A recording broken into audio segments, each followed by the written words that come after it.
Well, what's going on, everybody? It is just me tonight on the microphone solo. Jerry is, last I heard, somewhere in Kentucky on his way home from Alabama for a work trip. So I didn't want to miss another show. We didn't do it last week. So you never know with us anymore. The shows just keep kind of bouncing around, kind of as our schedules allow, really, to be honest with you. And I'll be honest with you. This is the longest I think I've gone without shooting regularly, probably since I've started taking photos almost. I honestly can't even remember the last time I picked up a camera, which is really not the norm for me at all. So I am a little upset about that, but it's kind of given me some time to, I don't know, think about what I want to be shooting, what I want to be doing, what I have planned for 2022. Hey, looks like we got Mr. Thomas watching live tonight. Thank you, Tom, John, for tuning in. I almost called you Tom. Tom Jonas. What up, Dwayne? How's it going? Glad to have some of our regulars on here watching tonight, especially since it's going to be just me. Hey, and I can always count on my beautiful, sweet girlfriend, Shelly, to be here. What? Adam? Adam? I can't believe Adam's here watching as well. It's been a long time, buddy. I hope everything's going well for you. Like I said, just me tonight. Jerry's on the road, and so I don't know how long this show will run. Those of you that know me personally know that I could probably do this show for a full hour all by myself and not stop talking the entire time, except for maybe an occasional sip of Gatorade or something, to wet the old whistle. But a couple of things I wanted to talk about tonight. One of those, hey, Mr. McFeeders is here as well. Man, we're just filling up tonight with all the coolest people I know. I appreciate that. Uh, but like I said, there are a couple of things I just want to talk about that I've been thinking about as far as photography goes, especially given this prolonged drought that I'm in with photography.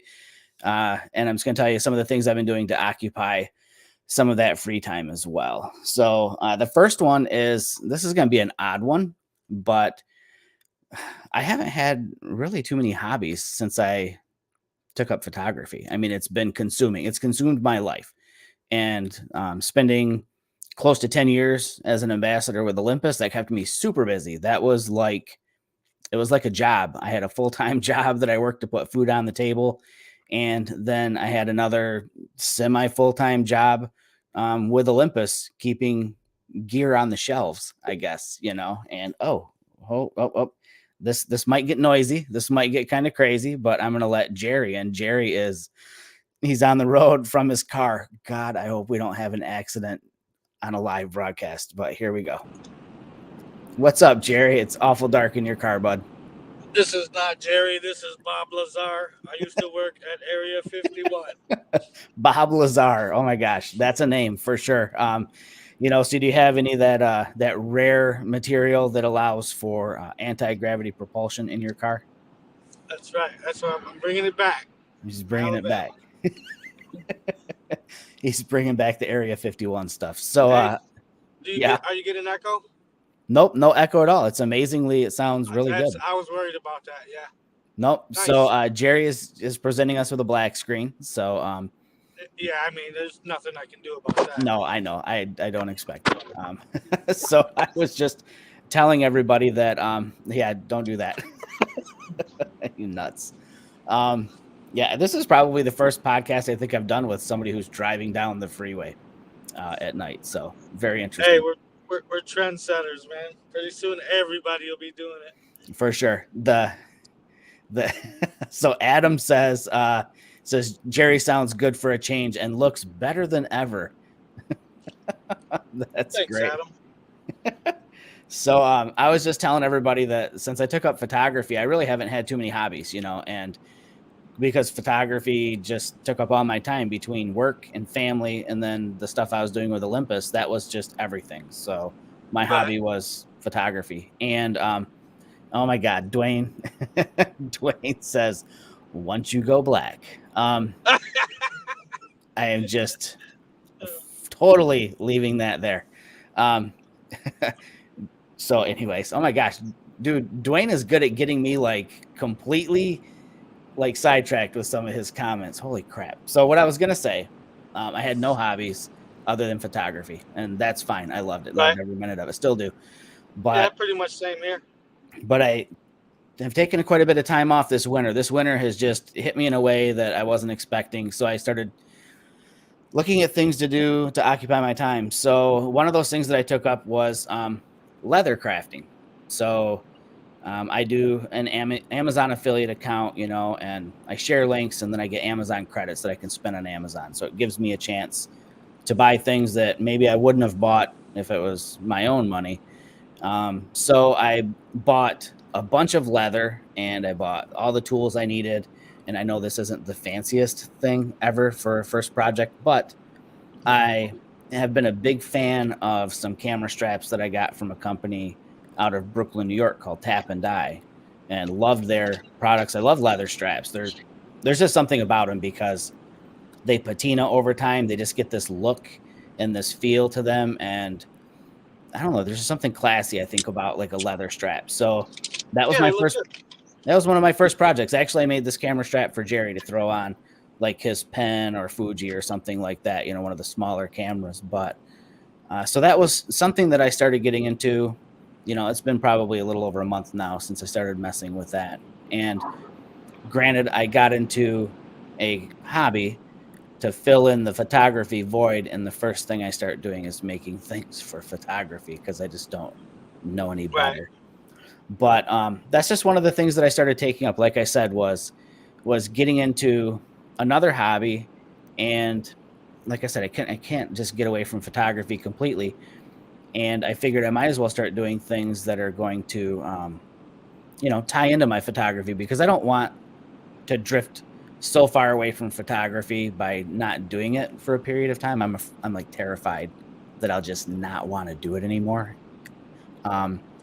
But I think that I've kind of realized also that this empty spot in my life of not having photography makes me want to do it anymore. So I'm kind of over my initial fear of thinking I wouldn't want to pick up the camera again. And I think maybe sort of staying in it kind of on the peripheral, making some things like this camera strap. And I've got a couple other camera straps in the works right now. Have kind of kept me tied into it no matter what. So that's just one of those things, like I said, that I had got into to fill the void. Hey, it's Mr. Jeff Zimmerl. I never know if I'm saying people's names right, so I'm apologizing, Jeff, in advance if I'm not. I'll have to get Jeff on to talk about the new OM1 camera, because Jeff actually just got one. So congratulations to him.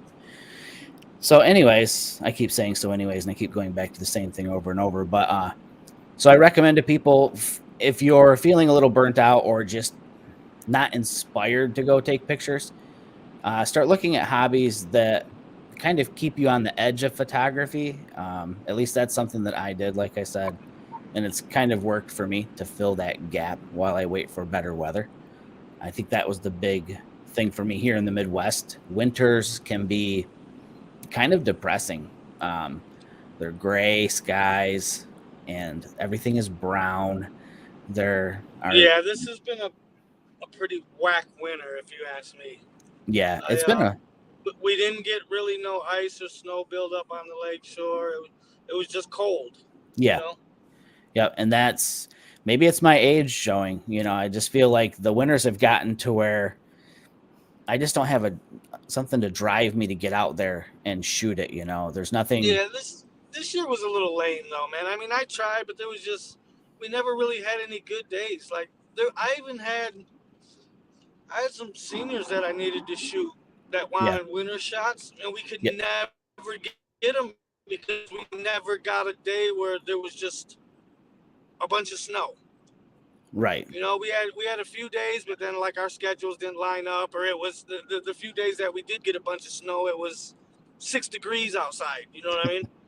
Yeah, exactly. And I mean, that's fine for landscape, but you're not shooting seniors in 6 degrees unless you want to remove red fingers and red noses. So. Yeah, that's a really good point. It's something I never thought of. When you get out there, people's skin and skin tones start doing weird things. Yeah. And trying to edit that out definitely not something I'd want to have to tackle. And it's good Right. to know that it's not just you and I, it's other people as well. Dwayne says, he's right there Oh, with I'm us. sure. Said Yeah. winners killed his photography game too. So It was a lame winter, man. Nothing interesting. Nothing really got really like, for example, Point Betsy. yeah, You know what I'm saying? It did nothing up there. You know what I mean?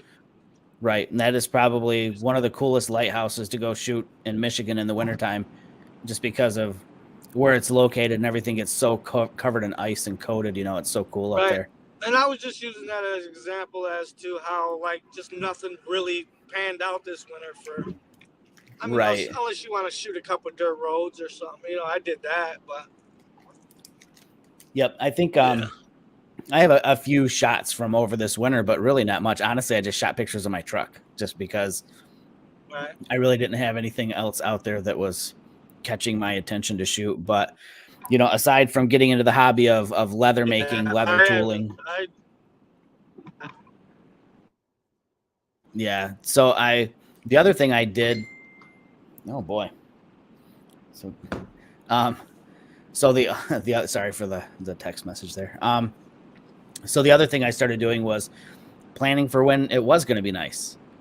So I've got this Word document that I'm working in that's planning out a trip to the Dakotas, to the Badlands. I've been I'm gonna pull Jerry out of the stream. He's probably in a bad spot. I'm gonna pull you out, Jerry. Drive back. safe, bud. All right, see ya. We'll cut him off. But I started planning this trip to the Dakotas, to the Badlands. I've never been there. Shelly's never been there. I've been telling her for almost a year now that we would go there when I got my Bronco. So I've been putting together this list of locations that I want to visit in the Dakotas to shoot, stuff for us to go see.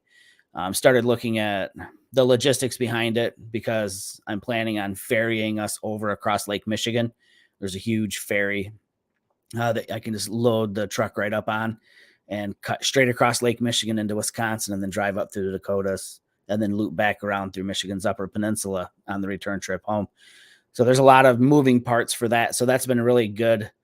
It's been a good escape. It's given me something super positive to look forward to. Obviously it's still a ways off yet. It's not going to be, I don't want to go when it's like 150 degrees in the Dakotas. It's wide open and kind of barren up there. So, but again, it's something for me and hopefully her to look forward to as well, to get out and shoot. So I've been doing a lot of research. Other photographers that I know who've been there, I've just kind of been trolling their Flickr accounts, their Facebook profiles, their Instagram accounts, looking for inspiration. And let's see. Hold on here. I got some messages here in the chat to catch up with. So Jeffrey says, "Yep, a roller is coaster winter." Yes, I know what you mean, Jeffrey. It's definitely been up and down with the temperatures and all that. Dwayne says 1880 town is cool. You'll have to hit me up in the messages here, Dwayne, and tell me where 1880 town is. I'm assuming it's in the Dakotas. So I'll start doing some research on that as well. And Adam asked if I ever got to do the Iceland trip. No, I'm still sitting on travel vouchers, and that has to happen this year. I'm running out of time before those will inevitably expire. Honestly, the big thing for me was I wanted to get to this point where we didn't have to worry about doing all these COVID tests. Number one, it's expensive. I mean, for my boys and I all get COVID tested. I think the test that they want, you're looking at like $80, $85 a person each way. So, well, at least $80 a person here in the United States. Over there, it's a little more. So we'd be looking, at probably about like $600 just for COVID tests to travel. And then God forbid one of us tests positive, because you have to do it so close to when you're leaving. If one of us tests positive, the whole trip gets canceled at that point. So I wanted to get to a point in the world where we weren't doing COVID tests before I even thought about booking this. And it looks like they'll be lifting restrictions soon. It sounds like, I think this month actually is what I was reading online. So once those lift, I think I'll start investigating booking it. So yeah, we're definitely going to do it. What else do we have here? Shelly says she can't wait. Good. I'm glad she's excited to go to the Dakotas too. It's rattlesnakes and bighorn sheep and bison and eagles and cool landscapes. So it'll be a fun trip. I'm literally going to do this whole show just sharing what you guys are saying. So Jeffrey Mafeeder says that both North and South Dakota Badlands are amazing, and he spent time in the Black Hills, really something. So yes, again, a lot of my research is showing me that as well. It looks like it's going to be some amazing sunrises and sunsets there, and then exploring during the day. Oh, let's see. Oh boy, let's see. So Dwayne answered my question about 1880 town, saying that is not far from the Badlands in South Dakota. And Adam says, while doing the Dakotas, don't skip Yellowstone and the Tetons. Went to the Tetons during the pandemic with my sons. I don't know if I'm gonna be able to budget that much time away from work to make it to Wyoming or not. I'll have to look at that. I didn't even consider that. Dude, you're adding time to this trip. And also, my Bronco, come on, it gets like 18 miles to the gallon. I'm gonna spend like $3,000 on gas doing this trip. But anyways, just wanted to mention those are some of the things that I've been doing in this downtime, in this uninspired time. I'm giving myself hobbies related to photography, and I've been spending time planning photography adventures to keep my heart and my head in photography, if that makes sense. Just because I'm not out photographing, I don't want to be disconnected from photography in some fashion. Of course, I'm still doing this. Unfortunately, not sharing as many photos on the podcast, but I'm staying totally immersed in photography in one fashion or another, following the news in the photography world, and spending a lot of time just listening to podcasts as well, which I'm assuming most of the people here watching are also listening to other podcasts like Derek Stories, The Digital Story. Great podcast. He's a fun guy to listen to. So those are the things I've been doing. That and cleaning my gear. You'd be amazed at living in an old farmhouse like this, how dusty everything gets over time. I've literally dusted my gear twice since I've slowed down in my photography. And I'm also going through the process of figuring out which gear I'm not going to keep anymore, because again, spending close to a decade as an ambassador with Olympus, I accumulated a ton of gear, like a ton of gear.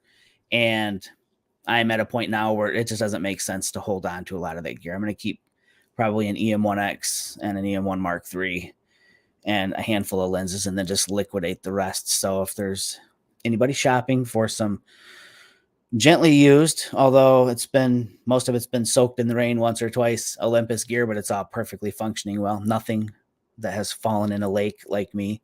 I'll be putting some of that stuff up for sale. So be sure to reach out if you've got something you're looking for. I might have it for sure. One more comment here from Dwayne. He says, Cedar Pass Campground is right in the Badlands. The morning wake up view is intense. That's what I'm hoping for, is these morning views. I think Shelly and I might spend a night or two sleeping in the Bronco. I've got it set up, or we'll have it finished being set up so that we can camp right inside of that. So that's pretty cool.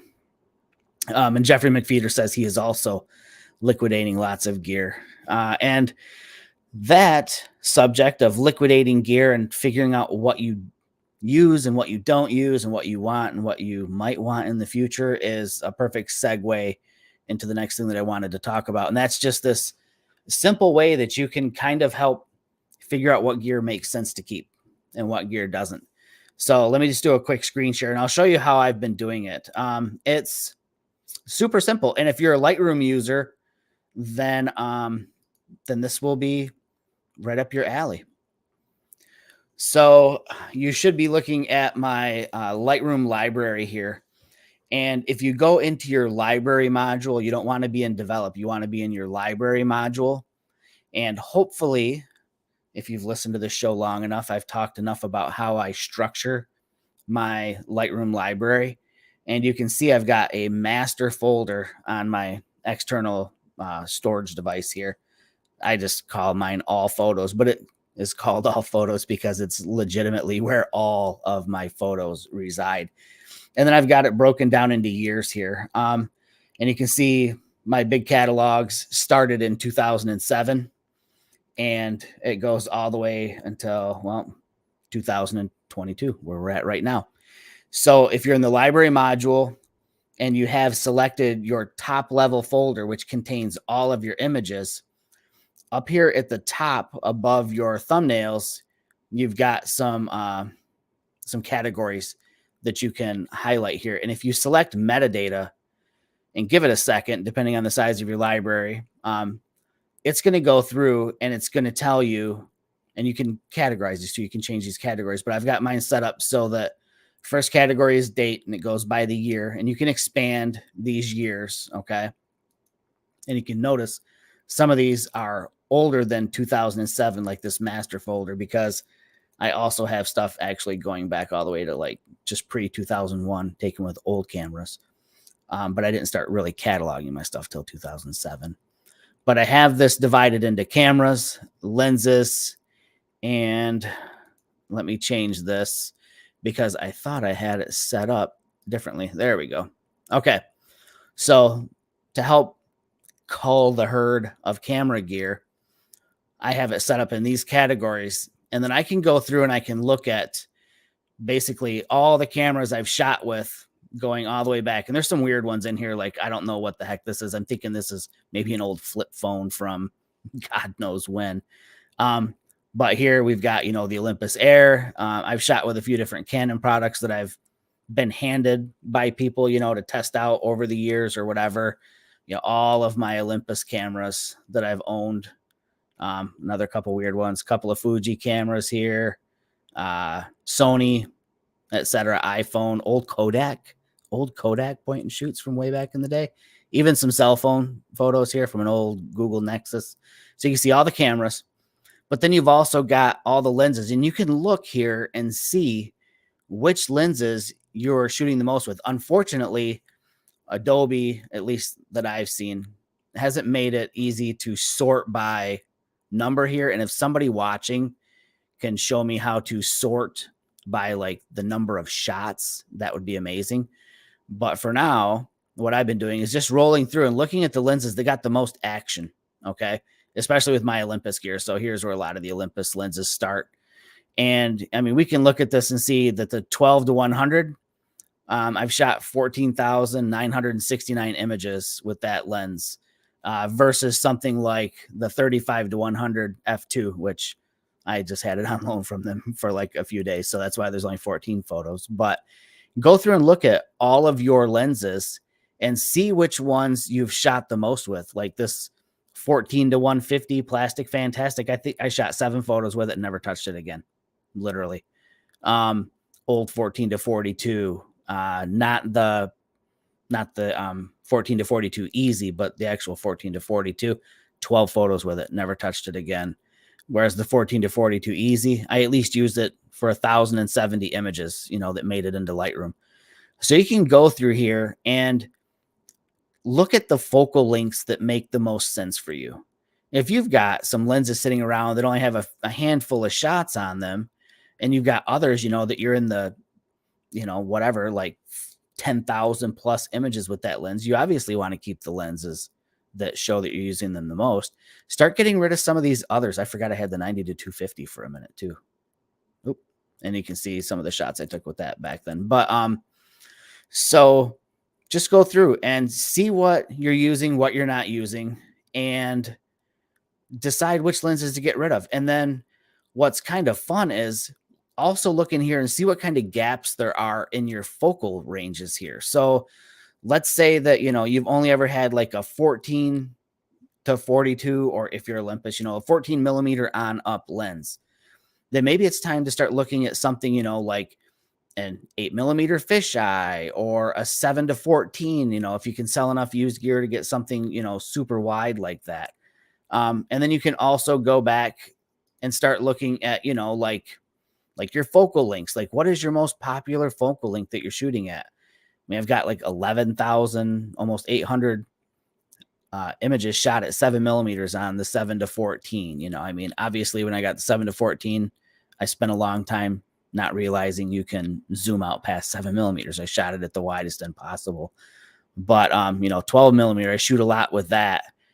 You start getting to some of these other, like, let's see, this is the majority of this is Olympus, by the way, because I've, obviously shot that stuff forever. But you'll start to see like there's some gaps in focal ranges. I mean, you start to get, just past 20 millimeter to like 25, just before 25 millimeters. So let's say 24.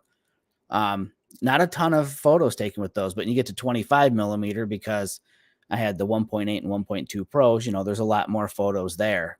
So again, just using the tools here in Lightroom in your catalog, you can kind of get an idea of what you're using the most, what you're not, and look for things outside of what you used as far as focal ranges go, and then start looking for new lenses to experiment with. Maybe you didn't have, again, like an ultra wide, so you start looking at like a 12 millimeter or 9 to 18 or 7 to 14, something like that. So that has kind of actually helped me decide which of my Olympus gear I want to get rid of. That and stuff I had duplicates of. Obviously it doesn't make sense to sit on two of something. That's how Jerry's got a Pen F. So sorry, Adam. I know you were talking about wanting a Pen F, but Jerry's got mine. So my other one. So those are some of the things that have been occupying my time, my crafts.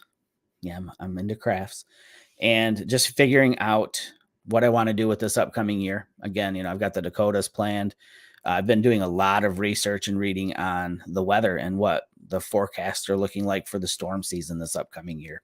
So planning a trip that'll be spur of the moment, of course, to head back out towards Jeffrey McFeeder's neck of the woods, out towards Kansas and parts west of Michigan to chase storms. And then lastly, just culling the gear, getting rid of stuff that doesn't make sense to have, and potentially looking at selling some of that off and getting something different, maybe a different camera system. If I can pawn off enough gear, maybe I'll look at another Fuji, a bigger Fuji, and get a deal on a medium format. Would be pretty fun. So yeah, those are just, again, some of those things I've been doing. So Steve says, keep him in mind, looking at expanding some gear. Yeah, hit me up. I'll tell you what I'll do, you guys. I'll snap a photo of everything I'm going to get rid of, and I'll just make a post like on my personal Facebook page. So hopefully everybody watching is buddies with me. You see something you want, just shoot me a message and ask me how much. So Jeff Zimmerl says, everyone's selling gear. He just picked up a Pen F and an OM1 this week. So I've been a little curious about that. I'm wondering, I know there's obviously a lot of hype around OM Digital's new camera, the OM1, which there should be. I mean, it's the first new camera in a minute, especially under a new brand. But I'm curious what people who are still 100% committed to that system are thinking. Like, what is your confidence level in that company and that brand moving forward? I'm just really curious. I'd like to know, because I have been seeing a lot of gear for sale, not just from people I know, but in some other groups too. So interested to hear that. And Jeffrey wrote a small novel, which I will read. So he says he uses a similar way to analyze. He said he's also mindful that he's enjoying his new iPhone for more things than he would have a few years ago. And I agree with that. I've got an iPhone. It's the 12 Pro Max for work, but then I've picked up the Google Pixel 6 for my personal phone. And I do that too. I mean, I'm quick to jump out of my car for a quick roadside landscape or something that I don't want to play with too much in post, and I'll snap it with that, or it's just basically, like everybody else's, it's become my replacement point and shoot camera. So, and he says that he will do many travel tips using mobile cameras. I agree. It's the easiest thing it's just easy to pull it out of your pocket and shoot. But he says when he has 30 lenses, it's a chore figuring out what to take. I hear you. That's why I'm scaling down. I need to free up some real estate in my bedroom. I literally have 3 shelves full of camera gear that need to go away. So yeah, again, like I said, if anybody's interested in, it's all going to be Olympus gear. All the Sony gear that I have it doesn't equal what I have in Olympus gear. So I'm not really going to part with anything from the Sony system. So again, if you're interested, shoot me a message. And hey, what do you know? I've been talking for 30 minutes and I'm running out of things to say because I said everything I wanted to say tonight. So I do want to also announce, Jerry and I, we really want to do this meetup. We talked about it on the last show. We talked about a photo contest because we want to give away some gear. And this meetup, I wanted to do these two things. I want to do the meetup and I want to do a photo contest. And then my girlfriend, Shelly, in the audience here, she should be my manager for stuff like this. She had this great idea that why don't we combine the two? We're interested in going somewhere and doing a meetup. We'd like it to stay kind of within like Michigan, Illinois, Indiana, Ohio, Pennsylvania, maybe Northern Kentucky, just kind of like in this area. If we could, I'll fly anywhere. Getting Jerry to fly across the country might be another story. But anyways, what we want to do, Shelly's idea here is, why don't you guys submit your best photo of the place you want us to meet up at?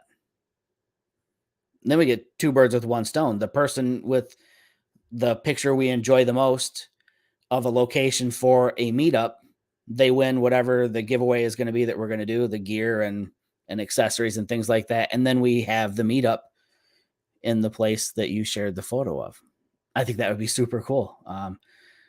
And I'm excited for this. So with that being said, the date is the 3rd, and let's run this until May 1st. I know that's a long ways away. We've got the entire month of March, the entire month of April, but I want to give people time to dig through your photos of your favorite location that you'd want to have a big meetup and hang out for like a day or two. And it also gives you a chance, if you don't have like a great photo from that spot, it gives you 2 months to go make one in that spot. So May 1st, keep your eye out on the Mirrorless Minutes Facebook page. I know we don't do a lot with that page, and I apologize for that, but I will make a pinned post on that page that sits at the top that details this whole contest meetup / this is going to be fun as hell thing. I'll pin that to the top, and you put your photo that you want to submit in the comments there. And I'll make the post, I'll pin it there. And then as we start picking out stuff that we're going to give away, I'll start editing that post and adding the item list there. So you'll be able to see it develop over time. Everybody will get to see what everybody else is sharing for an image and a location. And you've got till May 1st. Should be plenty of time to share a photo. And if you know somebody else who doesn't even listen to this podcast or watch it when we do it live that is into photography, that would want to be part of a fun meetup to go hang out and shoot with a bunch of photographers, especially since we've waited 2 years of this COVID BS to actually do things like this, tell them about it and invite them over to the page and tell them to share a photo there. When you do share the photo, though, please tell us where it's at. I've been to a lot of cities, but I don't have them all memorized by skyline yet. So if it is a city, I mean, hell, it could be a park somewhere in another state that's amazing. I know Hocking Hills in Ohio was mentioned the other week by one of the viewers. So again, if you've got a spot, share a photo, give a description of what the location is, maybe why you like it. And on May 1st, we will announce where we're all going to meet up. We're going to sit down and have dinner after shooting, drink a beer, a bourbon, whatever, a soda. It doesn't matter. I just want to hang out with as many photographers as I know online as possible. That's why I keep doing this show. I don't make any money doing it. I'm not famous, but I like you guys. So let's do this. So with that said, I'm going to end tonight's show. Thank you so much for tuning in, and get those pictures over to the Mirrorless Minutes Facebook page after I make that post, which I'm going to do right now. You guys take care. We'll see you I won't see you in 2 weeks. I'll be in Utah in 2 weeks for my day job. So you'll find out when the next show is. I really don't know when it is. Maybe Jerry's going to do it by himself. We'll see. You guys take care. Until next time. Love you guys.